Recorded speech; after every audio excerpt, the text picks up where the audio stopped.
Assalamualaikum warahmatullahi wabarakatuh. Perkenalkan, nama saya Muhammad Rafli Abdillah. NIM saya 2232011011. Di sini saya akan menjabarkan tentang kasus hak asasi manusia di Indonesia dan di internasional. Kasus yang saya angkat kali ini yaitu kasus Petrus atau penembakan misterius pada tahun 1982 sampai 1985. Penembakan misterius, biasanya disingkat Petrus, terjadi di sejumlah kota besar di Indonesia pada periode 1982 sampai 1985. Rangkaian peristiwa ini telah diakui negara sebagai pelanggaran HAM berat karena lebih dari 1.000 orang yang dicap preman dibunuh tanpa diadili terlebih dahulu di Yogyakarta. Operasi ini dipimpin oleh militer.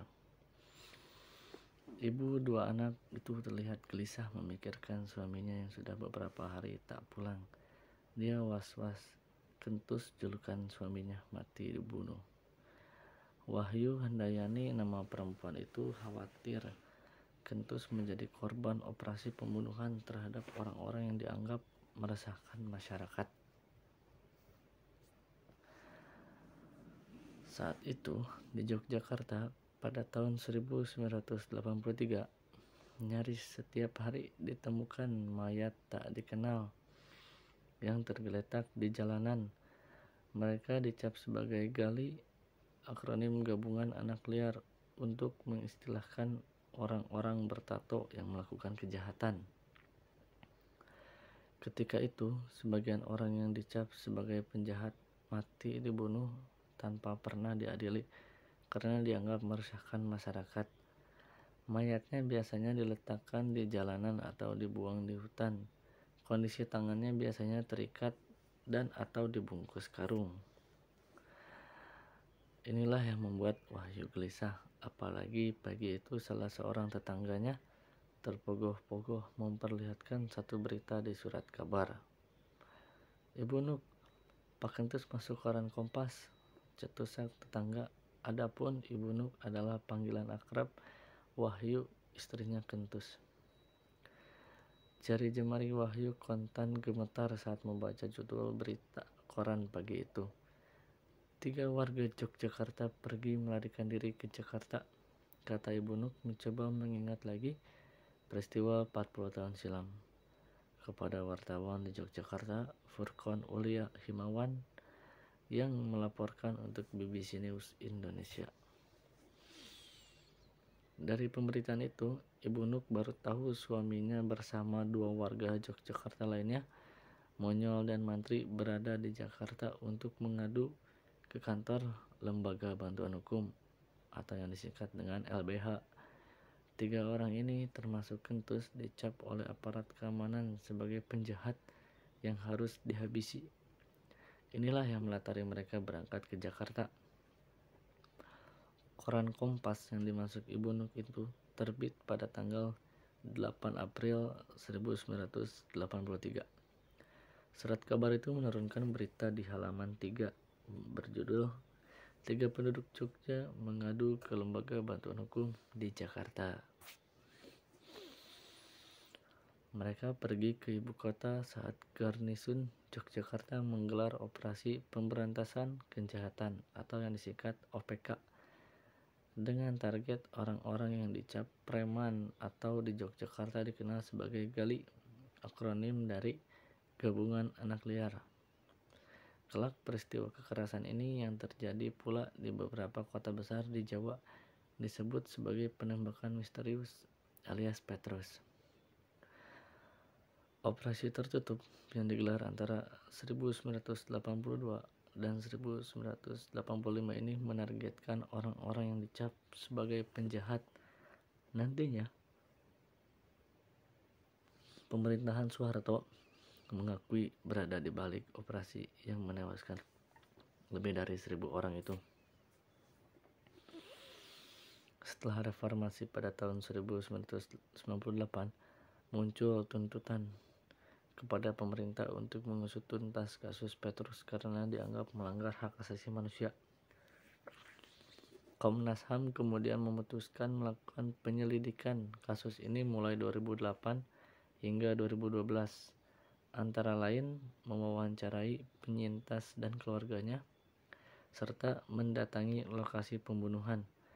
Teman mereka menguatkan ada pelanggaran HAM berat. Mereka lantas menyampaikan temuannya kepada Kejaksaan Agung untuk menindaklanjuti. Namun ini tidak pernah direalisasikan dengan berbagai alasan. Dan barulah pada akhir Desember 2022 lalu, Presiden Joko Widodo atas nama negara mengakui dan menyesalkan 12 kasus pelanggaran hak asasi manusia di masa lalu, termasuk kasus pembunuhan misterius pada tahun 1982 sampai 1985. Presiden berjanji menyelesaikan tanpa melalui proses hukum, walau tak menutup upaya hukumnya, dengan menyiapkan sejumlah program seperti pemulihan terhadap para korban. Kebijakan ini sesuai rekomendasi tim penyelesaian non-yudisial pelanggaran hak asasi manusia yang berat masa lalu, tim PP HAM, yang sebelumnya dibentuk oleh Presiden.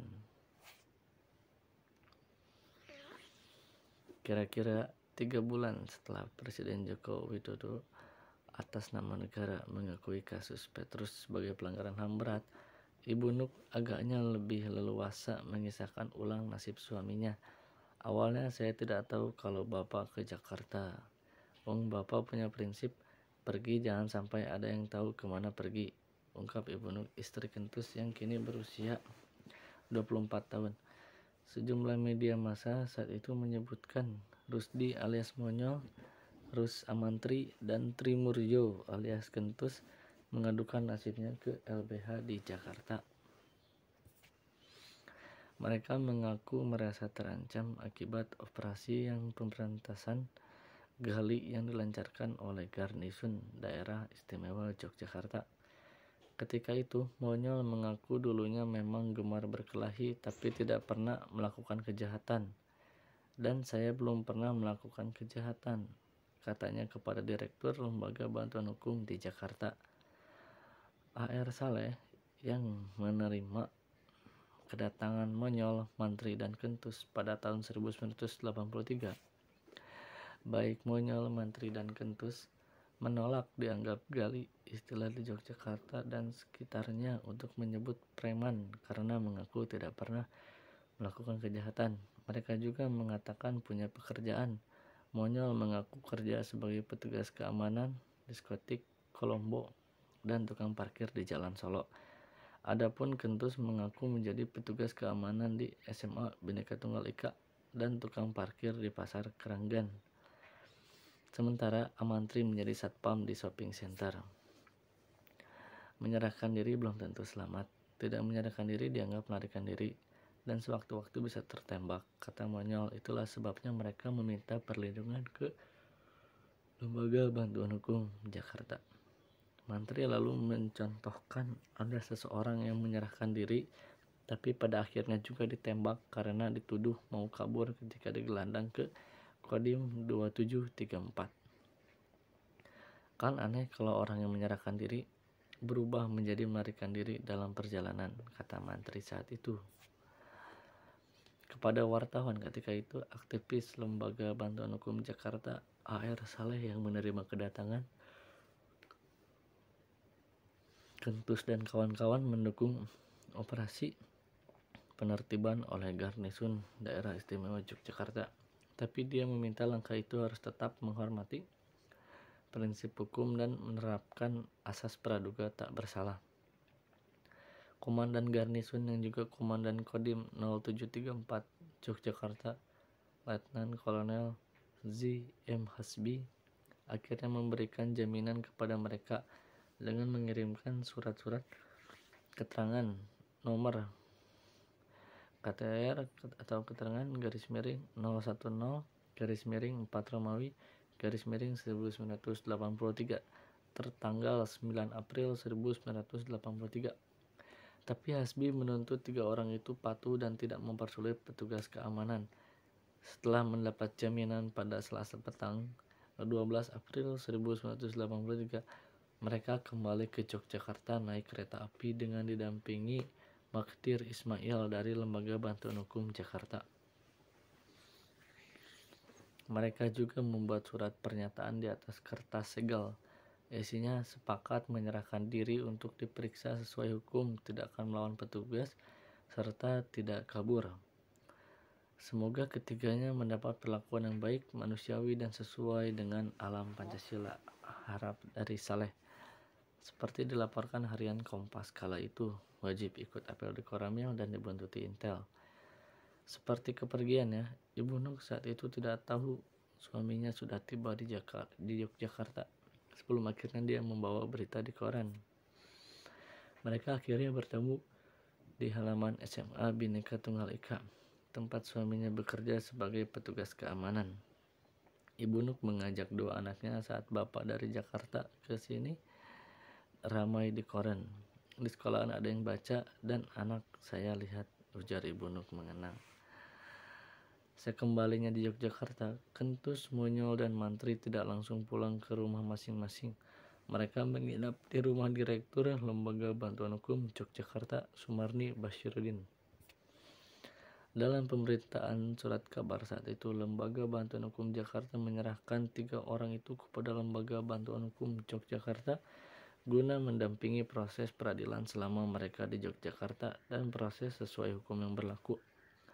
Mereka memberikan kuasa kepada Lembaga Bantuan Hukum Jogja untuk minta perlindungan dan bantuan hukum, kata Sumarni saat itu. Selain Sumarni, aktivis Lembaga Bantuan Hukum Yogyakarta yang ikut mendampingi mereka antara lain Artijo Alkostar dari Purba dan dibantu Nur Ismanto, didampingi sejumlah aktivis Lembaga Bantuan Hukum Yogyakarta. Kentus dan kawan-kawan akhirnya bertemu Komandan Kodim 0734 Letnan Kolonel Z. M. Hasbi pada Kamis 14 April 1983. Selama sepekan, Kentus ditahan di Kodim lalu dipindahkan ke Poltabes. Saat itulah seingat Ibu Nuk, para pemilik toko di Jalan Malioboro dan Jalan Solo dikumpulkan dan ditanya apakah mereka pernah diperas dan dimintai uang keamanan oleh suaminya. Mereka menjawab tidak pernah.